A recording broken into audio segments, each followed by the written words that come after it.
نوجوان تھا عمر۔ اس کے پاس دنیا کی ہر آسائش تھی، پیسہ، گھر، گاڑی، لیکن ایک چیز نہیں تھی، دل کا سکون۔ دن بھر وہ دوستوں اور محفلوں میں رہتا، لیکن رات آتے ہی اسے لگتا کہ جیسے وہ اکیلا ہے اور وہ کوئی گہرا بوجھ اس کے دل پر ہے۔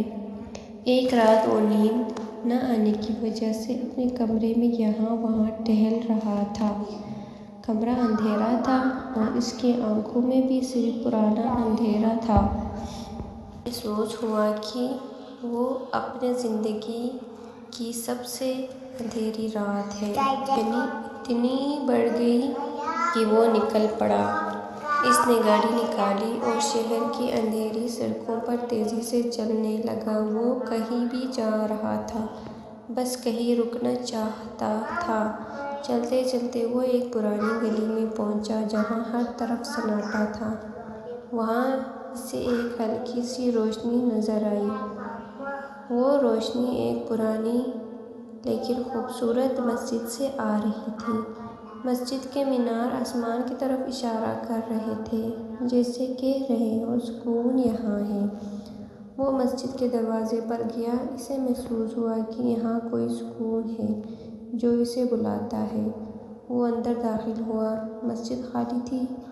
صرف ایک کونے میں ایک بزرگ شخص بیساکھی کے سہارے بیٹھے تھے اور وہ نہایت عاجزی سے سجدے میں گرے ہوئے تھے۔ وہ رو رو کر اللہ سے دعا کر رہے تھے۔ ان کے چہرے پر عجیب سا نور تھا۔ عمر وہاں کھڑا رہ گیا۔ اس نے سوچا، یہ شخص بیساکھی کے ساتھ اتنا سکون میں کیسے ہے، جبکہ میرے پاس سب کچھ ہو کر بھی میں خالی ہوں۔ عمر کونے میں بیٹھ گیا۔ اس وقت بزرگ شخص نے اپنی دعا ختم کی اور قرآن خوانی شروع کی۔ ان کی آواز میں ایک خاص کشش تھی۔ انہوں نے جب یہ آیت پڑھی، کیا اللہ اپنے بندوں کے لیے کافی نہیں ہے؟